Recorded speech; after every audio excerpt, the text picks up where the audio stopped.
नमस्कार। आज हम शुरू करेंगे रैदास के पद। रैदास को हम रविदास के नाम से जानते हैं और ये रविदास इनका पूरा नाम है, लेकिन हम इन्हें रैदास भी बोलते हैं। तो रैदास रविदास बात एक ही है।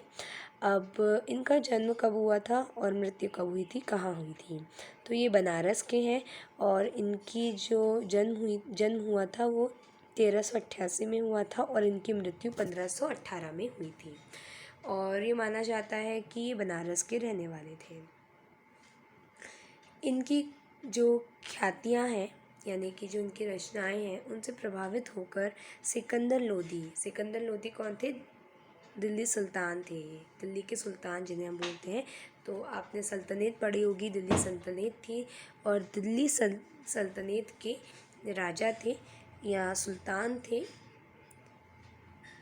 सिकंदर लोदी। तो सिकंदर लोदी बहुत प्रभावित हुए थे इनकी ख्यातियों से, तो एक बार दिल्ली आने का निमंत्रण इनको भेजा गया था। मध्ययुगीन यानी मिडिल एज, मध्य युग, मिडिल एज या मिडिल हिस्ट्री जैसे हम बोलते हैं, साधकों में रैदास का विशिष्ट स्थान है। तो रैदास के बारे में अगर हम बात करें तो उनका जो स्थान है, अगर हम मध्ययुगीन संतों की बात करें या अगर हम बात करें जो कवि हुए हैं मध्ययुगीन काल में, तो वो में इनका एक अच्छा नाम है, एक ऊंचा नाम है। कबीर की तरह ये भी क्या है, एक उच्च कोटि के कवि रह चुके हैं। और मूर्ति पूजा, तीर्थ यात्रा जैसे दिखावे में इनको विश्वास नहीं है। तो हम जो लोग हैं आज के समय में, हम लोग धर्म को दरअसल हकीकत ये है नहीं मानते हैं। हकीकत ये है, क्योंकि अगर हम इतिहास को देखें तो इतिहास में कहीं ये नहीं लिखा है कि धर्म वो है या आपकी पूजा वो है जो आप भगवान के लिए करते हो। मूर्ति पूजा जैसे हम कहते हैं, तो वो मूर्ति पूजा नहीं होती है, वो कुछ भी नहीं होती है, वो केवल दिखावा होता है। तो दरअसल में जो असली पूजा है वो मूर्ति पूजा नहीं है ना, या ना तीर्थ यात्रा है। तो आज के समय पे जिस धर्म को या जिस पूजा को हम मानते हैं, जो मूर्ति पूजा है, वो पहले के समय पे नहीं माना जाता था, ना भक्त मानते थे ना कोई मानता था। तो मूर्ति पूजा या तीर्थ यात्रा जैसे दिखावों में रैदास का ज़रा भी विश्वास नहीं था। वो इन चीज़ों में विश्वास नहीं करते थे। वे मानते थे कि जो व्यक्ति का आंतरिक भावनाएं हैं, व्यक्ति की आंतरिक भावनाएं यानी कि वो अंदर से दिल से भगवान को कितना मानता है, भगवान के सिखाए या दिए गए पद पे या मार्ग पे वो चलता है या नहीं चलता है, तो वो असली में दरअसल ईश्वर का सच्चा भक्त होता है और वही ईश्वर की सच्ची पूजा है। क्योंकि ईश्वर कभी नहीं कहता कि तुम मेरी केवल मूर्ति पूजा करोगे तो ही मैं तुम्हारे को दर्शन दूंगा या तभी मैं तुम्हारे पे अपनी कृपा बना के रखूँगा, या ऐसा नहीं कहता ईश्वर कि तुम अगर मेरी मूर्ति पूजा नहीं करोगे तो मतलब तुम मेरे भक्त नहीं हो। नहीं, वो ऐसा नहीं कहते हैं। ईश्वर चाहते हैं कि जो उनके लोग हैं, जिनको उन्होंने ही जन्म दिया है, हम सब उनके ही तो बच्चे हैं ना, तो हम सब उनको दिल से माने और उनके दिखाए गए मार्ग पर, पथ पर चलें। ठीक है, मार्ग पर चलें।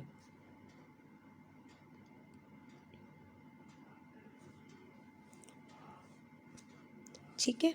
रैदास ने अपनी काव्य रचनाओं में सरल और व्यवहारिक भाषा, व्यवहारिक होती है जो इजी भाषा हो, जो हम सब सुन सकें, समझ सकें, है ना, तो व्यवहारिक भाषा का उपयोग किया है। तो जैसे हम जानते हैं हमारे समाज में जो भाषाएं बोली जाती हैं, जो व्यावहारिक भाषाएं हैं ना, उनका इन्होंने इस्तेमाल किया है। इन्होंने ब्रज भाषा का प्रयोग किया है, जिसमें इन्होंने अवधी, राजस्थानी, खड़ी बोली, इन सबको भी इंक्लूड किया है और उर्दू फारसी शब्दों का भी इन्होंने इसमें मिश्रण लिया है। तो एक हो गई इनकी ब्रज भाषा और इनकी दूसरी है अवधी भाषा। अवधी भाषा भी इसमें इन्होंने इंक्लूड करी है। तो ब्रज भाषा का प्रयोग किया है, अवधी भाषा का प्रयोग किया है, राजस्थानी खड़ी बोली का और उर्दू फारसी का प्रयोग किया है। अब कई बच्चों ने, मैं जब स्कूल में टीच करती हूँ तो पूछा कि मैम ये जो रैदास हैं ये भक्त हैं किसके, किसके भक्त हैं ये, राम जी के या श्री कृष्ण के? तो कारणों से बच्चों ने ये पूछा, क्योंकि जब हम पढ़ेंगे पदों को तो उधर उन पदों में इन्होंने राम जी का भी और हरि यानी कि कृष्ण जी का या गोविंद जी का भी इस्तेमाल किया है, ऐसे शब्दों का इस्तेमाल किया है जिससे हमें ये लगता है कि ये राम जी के भी भक्त हैं और कृष्ण जी के भी। लेकिन ये असलियत में जो भक्त हैं वो है कृष्ण जी के ही भक्त हैं। और इन्होंने अपने जो पद है उसमें कहीं पर ये चीज़ नहीं मेंशन करी है कि वो राम जी के भक्त हैं या कृष्ण जी के। ये एक जनरल बात है। जो उसमें शब्द लिखे हुए हैं कि राम लिखा हुआ है, कहीं पे गोविंद लिखा है, कहीं पर हरि लिखा है, तो वो ना इन्होंने कृष्ण जी के लिए यूज़ करा है, ना इन्होंने राम जी के लिए यूज़ किया है। इन्होंने सभी ईश्वरों को समान दृष्टि से देखा है। लेकिन अगर हम इनके बारे में देखें, जानें, तो ये कृष्ण जी के भक्त रह चुके हैं और इस वजह से ही इन्होंने अपने दोहों में जो सबसे ज़्यादा जो मेजॉरिटी ऑफ भाषा का यूज़ किया है वो ब्रिज भाषा का यूज़ किया है ना। तो रैदास को उपमा और रूपक अलंकार विशेष प्रिय हैं। अलंकार होते हैं सजावटें, है ना। सीधे साधे पदों में संत कवि ने हृदय के भाव बड़ी सफाई से प्रकट किए हैं। जो वो कहना चाहते हैं उसको बहुत उदाहरणों से उन्होंने समझाया है, बहुत सफाई से समझाया है। इनका आत्मनिवेदन, दैन्य भाव और सहज भक्ति पाठ के हृदय को उद्वेलित करते हैं, यानी खुश करते हैं, मन को छूते हैं।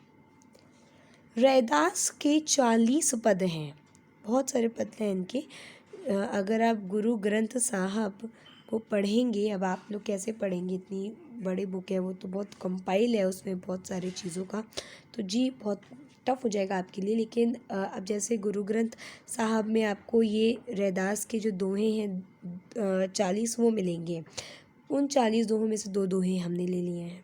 तो इस तरह से आप पूरी ग्रंथ नहीं पढ़ सकते हैं, लेकिन ज़रूर से थोड़ा थोड़ा जो ज्ञान है आपको मिलता रहेगा जब आप कक्षा में जाएंगे। जैसे अभी आप 9वीं में हैं, 10वीं में जाएंगे, 11वीं में जाएंगे और 12वीं में भी हो सकता है, या अगर आप हिंदी को लेते हैं या लिटरेचर लेते हैं तो आपको बहुत कुछ ग्रंथों के बारे में जानने को मिलेगा। ग्रंथ सच में बहुत सुंदर चीज़ है, जिसे अगर हम पढ़ने बैठें तो हमें बड़ा अच्छा लगता है। अच्छा, अब आप लोग मुझे कमेंट बॉक्स में बताएंगे कि हमारे भारत के कौन से 2 सबसे महत्वपूर्ण ग्रंथ हैं, मुझे ये बताएंगे, ठीक है। अभी लॉकडाउन भी चल रहा है, तो अभी तो आप लोगों को अच्छे से समझ में आ जाना चाहिए कि कौन कौन से वो 2 ग्रंथ हैं, टीवी पे आते हैं, खूब चर्चा में हैं। राम जी के और कृष्ण जी के वो 2 ग्रंथ हैं जिनमें उन दोनों का एक बहुत महत्वपूर्ण रोल है। तो आप मुझे बताएंगे वो 2 ग्रंथ कौन से हैं। और मुझे पता है आप लोग को पता होगा, नहीं पता तो गलत बात है, जानना चाहिए आप लोगों को। आप जान जाइएगा, जब बच्चे कमेंट बॉक्स में लिखेंगे तो जिनको नहीं पता वो भी पता लगा पाएंगे। यहाँ रैदास के 2 पद हैं जो हम अभी पढ़ेंगे। पहला पद है प्रभु जी तुम चंदन हम पानी। तो पहले पद का नाम है प्रभु जी तुम चंदन हम पानी। अनूप जलोटा ने इनके ये जो 2 पद हैं इनको गाया है बहुत सुंदर तरह से। तो मेरी क्लास के बाद आप लोग उसको सुनेंगे, ठीक है। तो इन्होंने बहुत सुंदर तरह से, अनूप जलोटा ने इनके 2 पदों को गाया है, प्रभु जी तुम चंदन हम पानी। और दूसरा भी इनका जो पद है वो बहुत प्यारा पद है। उसमें उन्होंने ईश्वर को सर्वगुण संपन्न बताया है। तो उन्होंने ये कहा है कि बहुत दिल से बड़े होते हैं ईश्वर, समदर्शी होते हैं। दूसरे वाले में बताया है ना, ये पहला वाला तो यही है इनका जो मैंने अभी आपको बताया। कहाँ गया, अभी तो हमने पढ़ा था। प्रभु जी तुम चंदन हम पानी। इसमें इन्होंने अपने आराध्य को याद करा है, आराध्य यानी ईश्वर को याद किया है और उनसे अपनी तुलना करी है। तो उन्होंने अपनी तुलना किससे करी है, ईश्वर से करी है।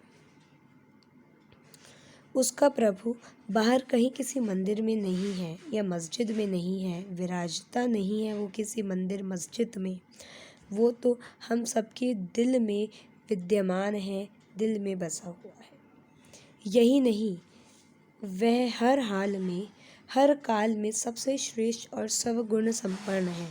वो जो चाहे वो कर सकता है। पहले दोहों में उन्होंने ये कहा है, दोहे में। दूसरे पद में, पहले पद में उन्होंने यही कहा है कि ईश्वर सुरेश्वर सर्वगुण संपन्न है। दूसरे दोहे में उन्होंने ईश्वर का समदर्शी स्वभाव बताया है, उनका अपार उदारता, कृपा और समदर्शी स्वभाव बताया है। और उन्होंने ये भी कहा है रैदास ने कि जो भगवान है वो ऊंचे वर्ग के साथ ही नहीं होते हैं, उनके लिए समाज बटा हुआ नहीं है, उनके लिए समाज बटा हुआ नहीं है किसके अंतर्गत, जात पात के अंतर्गत। लेकिन अगर हम बात करें आप कितने नेक नियत रखते हो, कितने सच्चे व्यक्ति हो, कितना अपने ईश्वर को मानते हो, कितने अच्छे कर्म करते हो, कितनी अच्छी उनकी पूजा करते हो, तो उस पर समाज को भगवान ने बांट रखा है।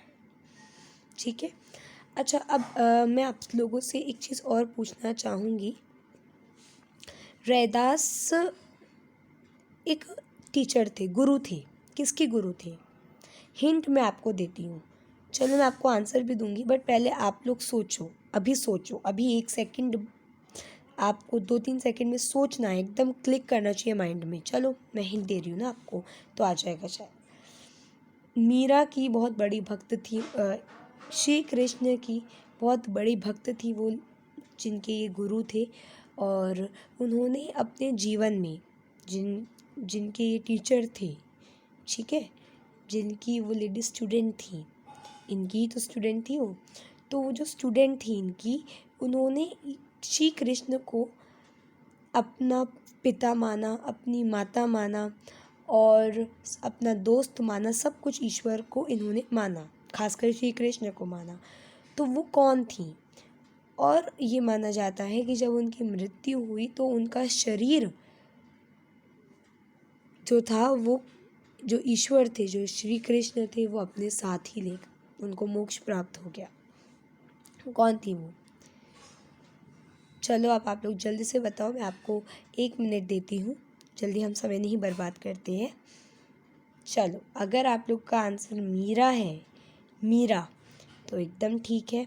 आप उनके दोहे भी कक्षा 10वीं में पढ़ोगे, तो मीरा इनकी स्टूडेंट थी, है ना, इनकी स्टूडेंट थी।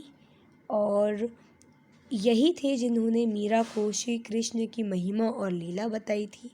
और तब से उन्होंने संन्यास लिया मीरा ने, और उन्होंने श्री कृष्ण को ये पूरी सृष्टि मान लिया, पूरा ब्रह्मांड मान लिया, और दिल से उनकी सेवा करी।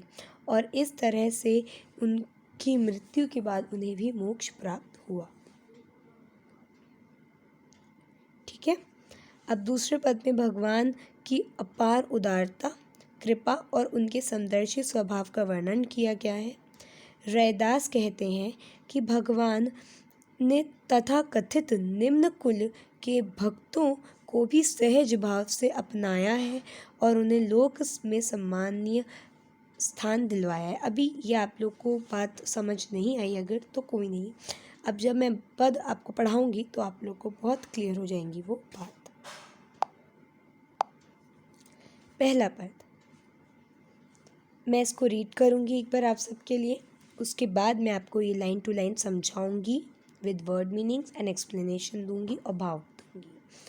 अब कैसे छूटे राम नाम रट लागी, प्रभु जी तुम चंदन हम पानी, जाकी अंग अंग बास समानी, प्रभु जी तुम घन बन हम मोरा, जैसे चितवत चंद चकोरा, प्रभु जी तुम दीपक हम बाती, जाकी ज्योति बरे दिन राती, प्रभु जी तुम मोती हम धागा, जैसे सो नहीं मिलत सुहागा, प्रभु जी तुम स्वामी हम दासा, ऐसी भक्ति करे रैदासा।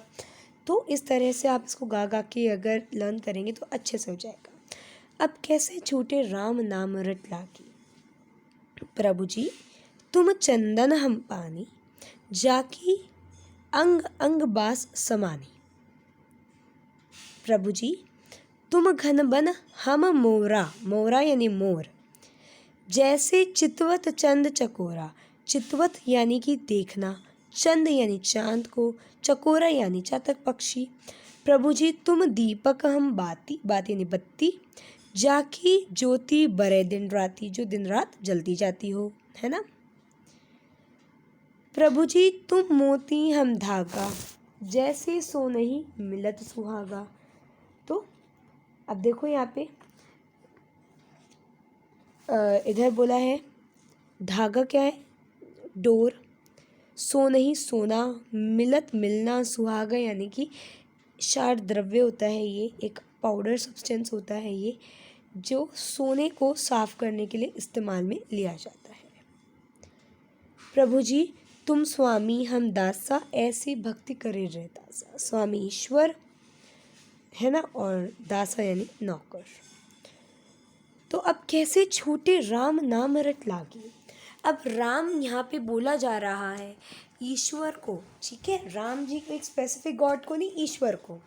तो हे ईश्वर, एक बार तुम्हारे नाम की रट लग गई ना, ये नहीं छोड़ाई जा सकती है, ठीक है। तो क्या बोला है, अब कैसे छूटे राम नाम रट लागी, यानी कि एक बार तुम्हारे नाम की रट लग गई ना हे ईश्वर, वो नहीं छोड़ाई जा सकती है। तो अब मैं आपको लाइन टू लाइन क्वेश्चंस भी जो है ना वो समझाती जाऊंगी, जो आपके काम में आएंगे, ठीक है। तो देखो पहले पद में भगवान और भक्त के बीच में जिन जिन चीज़ों में तुलना की गई है उनका उल्लेख कीजिए, उनका उल्लेख कीजिए। यानी कि ये आपका पहला पद है, इसमें क्या करा गया है, इसमें कंपैरिजन किया गया है, तुलना की गई है ईश्वर की कुछ चीज़ की बहुत सी चीज़ों से और भगवान की कुछ चीज़ों से। तो हम ईश्वर और भक्त दोनों के बीच में तुलना कर रहे हैं, और हमें जो हम तुलना करे जा रहे हैं उनको लिस्ट वाइज में लिखना है। तो प्रभु जी तुम चंदन हम पानी, जाकी अंग अंग बात समानी। तो हे ईश्वर तुम चंदन हो और हम पानी हैं।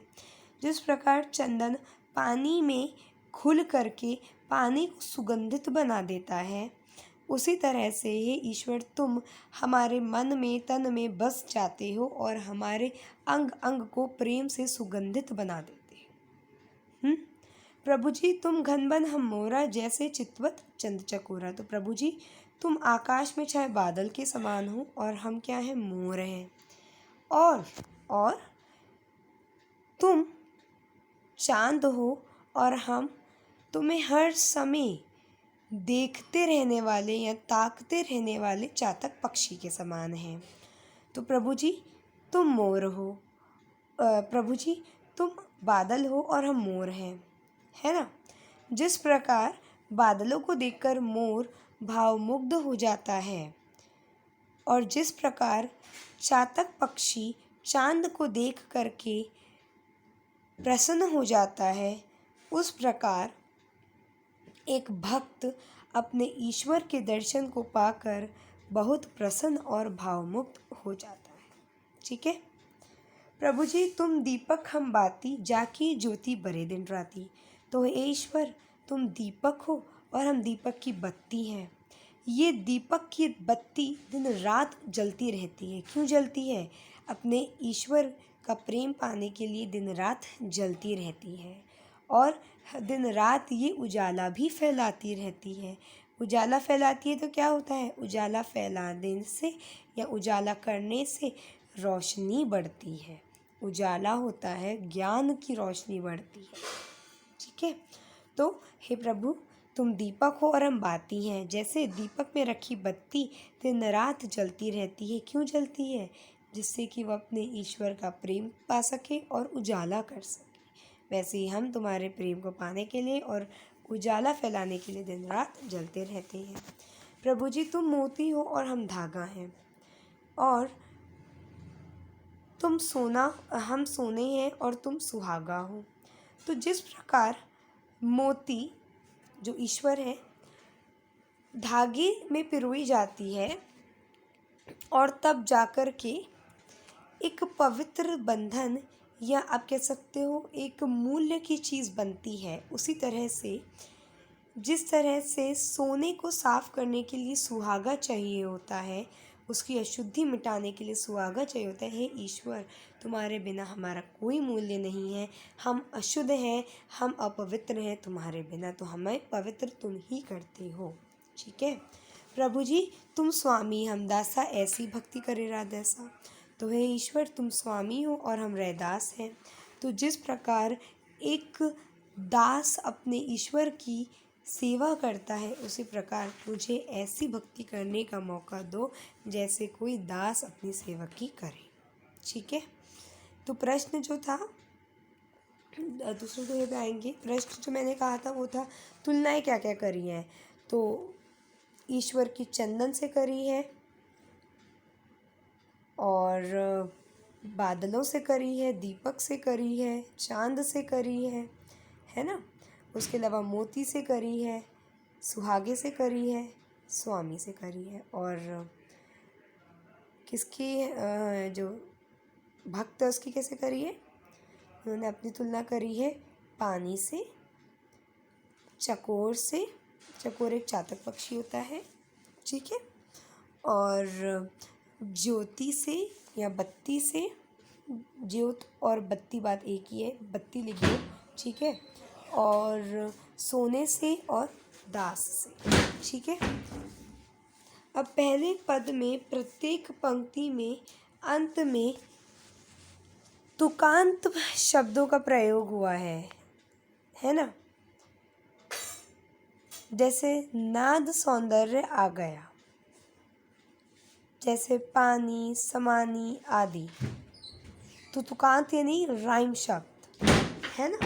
तो जैसे आप अगर देखो तो लागी है ना, समानी, राती, चकोरा, सुहागा है ना, और करे रैदासा, ये देखो उस लाइन में भी आप देख सकते हैं ना। तो इस तरह से जो प्रश्न है आपको बताने होंगे, ये ऑप्शंस आपको दे रखे हैं बुक में।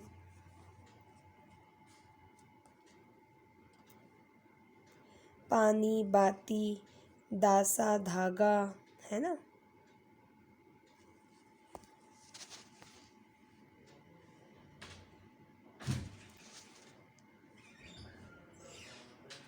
दूसरा, ऐसे लाल तुझ बिनु कऊ न करे, गरीब निवाजु गुसैया मेरा माथे छत्रु धरे, जाकी छोटी जगत को लागे तापर तू ही डरे, नीचहु ऊंच करे मेरा गोबिंदु काहू ते न डरे, नाम देव कबीर तिलोचन सदना सैन तरे, कही रविदासु सुनहु रे संतहु हरि जीव ते सभे सरे। देखो, ऐसी लाल यानी कि हे ईश्वर तुम जैसे लाल यानी स्वामी तुझ बिनु कऊ न करे, हमारी रक्षा और कौन कर सकता है। गरीब निवाजु यानी गरीब के दीन दुखियों पर दया करने वाले, गुस्सैया गुस्साई, मेरा माथे छत्रु धरे, जाकी छोटी जगत को लागे तापर तू ही डरे, ठीक है। छोटी यानी छुआछूत, नीचे हो ऊंचे करे, नीच को भी ऊंचा स्थान दिलवाने वाले, मेरा गोबिंदु हे ईश्वर, काहू ते न डरे, निडर है। नामदेव कबीर तिलोचन सदना सैन तरे यानी ज्ञान प्राप्त करवाया, इनको भी खूब ज्ञान प्राप्त करवाया, समाज में सम्मान दिलवाया, कही रविदासु सुनहु रे संतहु हरि जीवु ते सभे सरे। तो यहाँ पे क्या कहते हैं, देखो, ऐसी लाल तुझ बिनु कऊ न करे, तो ये ईश्वर तुम जैसी रक्षा हम भक्तों की और कौन कर सकता है, ऐसी लाल तुझ बिनु कऊ न करे। तो जैसे तुम हम सब की रक्षा करते हो, हम सब के लिए हमेशा तुम कुछ ना कुछ कार्य अच्छा करते ही हो, तो ही ईश्वर तुम्हारे बिना तो हमारा कोई भी नहीं है ना। तो अपने ईश्वर से कहते हैं कि तेरी जैसी रक्षा हमारी और कौन कर सकता है ना। तूने मुझ जैसे गरीब को, मेरा माथे छत्रधर यानी मुझ जैसे गरीब को तूने मुकुट, राजसी मुकुट चढ़वाया है। तो तूने मुझ जैसे गरीब, असहाय, निर्बल और निचली श्रेणी के व्यक्ति के माथे पर राजसी मुकुट या राजाओं जैसा मुकुट धारण करवाया है। यानी रैदास कहते हैं कि ईश्वर ने समाज में राजसी सम्मान दिलवाया है उन्हें। हे ईश्वर, जिस जाति को समाज ने अस्वीकारा हो, जिसे अस्वीकार किया हो, तू उस पर भी अपनी कृपा रखता है। तू चाहे तो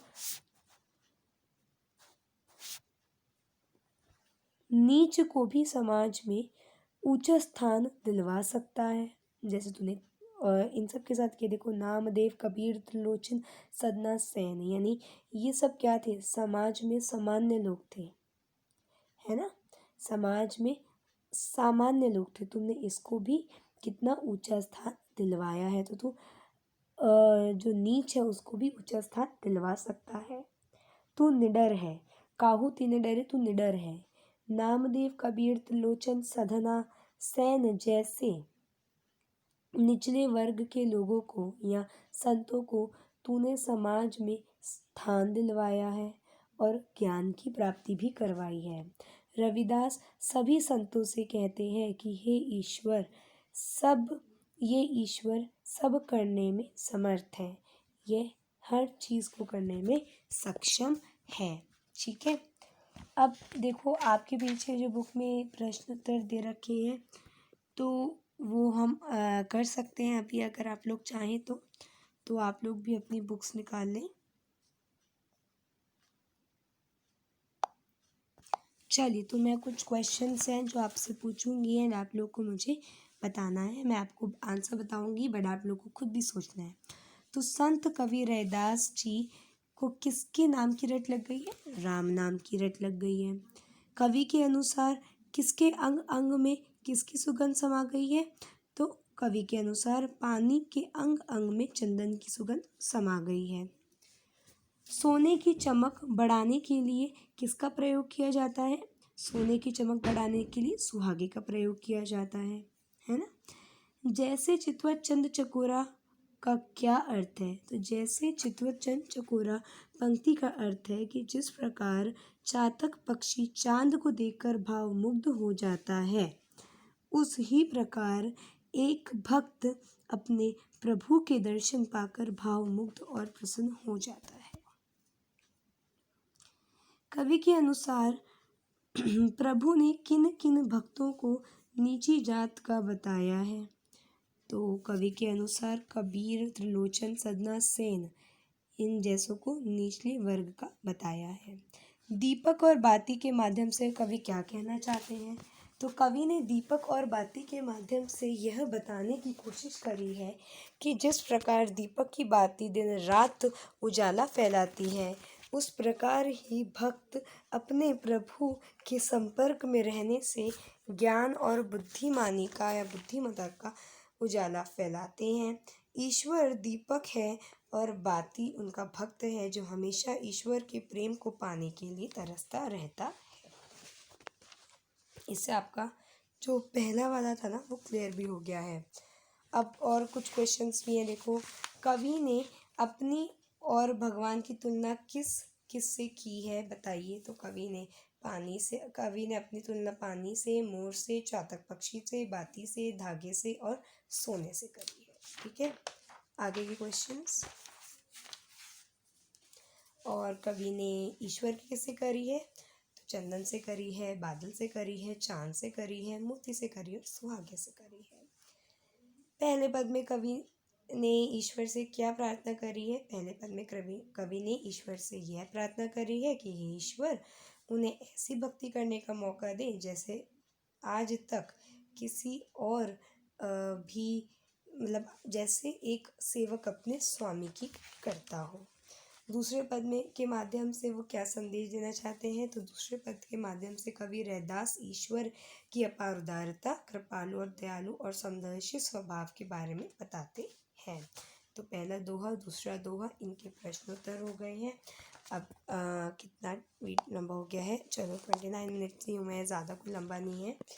अब मैं आपको फर्स्ट जो दोहा था एक बार उसको और अच्छे से समझाना चाहूँगी, क्योंकि मुझे लगता है कि फर्स्ट दोहा जो था वो आप लोगों को थोड़ा समझ में तो आ गया होगा बट इंटीरियर मीनिंग नहीं आया है, राइट, है ना।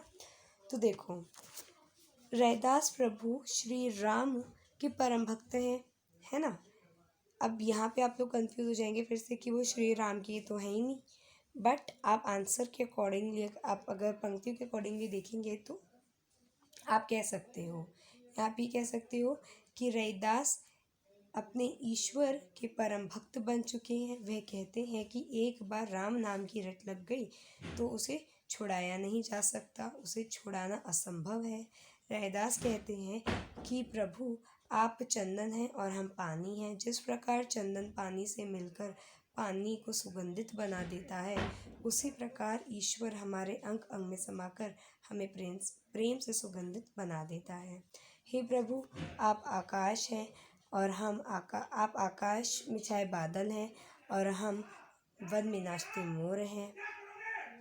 जैसे आकाश में घने बादलों को देखकर और चातक पक्षी चांद को देखकर या उसके दर्शन पाकर प्रसन्न और भावमुग्ध हो जाता है, वैसे ही आपके जो भक्त हैं, वो कहते हैं कि आपके जो भक्त हैं अपने ईश्वर के दर्शन पाकर प्रसन्न और भावमुग्ध हो जाते हैं। फिर आगे वो क्या कहते हैं, रैदास अपने ईश्वर को दीपक कहते हैं और अपने को स्वयं को बाती कहते हैं। तो जिस प्रकार दीपक की बाती दिन रात जलती रहती है, उसी प्रकार एक भक्त अपने ईश्वर के प्रेम को पाने के लिए तरसते ही रहते हैं। ईश्वर मोती के समान चमकदार और उज्जवल होता है और एक धागा केवल एक सामान्य वस्तु है, किंतु मोती और धागे के मिलन से सुंदर एवं मूल्यवान माला बनती है, जहाँ पर मोती और धागे दोनों का ही मूल्य होता है ना। वैसे ही भक्त और ईश्वर का मिलन बहुत सुंदर और पवित्र होता है। जैसे सुहागा सोने की अपवित्रता को साफ करता है, वैसे ही जो भक्त है वो जो भक्त के अवगुण है उसको क्या, तो जो जैसे जो हमारे अंदर अवगुण होते हैं ना, मतलब जो एक मनुष्य है उसमें तो अवगुण होंगे ही, तो भक्त के अवगुणों को साफ कर देता है जो ईश्वर होता है, सो ईश्वर उन्हें साफ कर देता है। रैदास अपने ईश्वर से यह प्रार्थना करते हैं कि उन्हें ईश्वर ऐसी भक्ति करने का या सेवा करने का अवसर दे, जैसे जो एक दास है, एक नौकर है, अपने स्वामी की करता हो। तो यही थे आपके जो दोनों पद थे जो अब हमने कर लिए हैं। Thank you.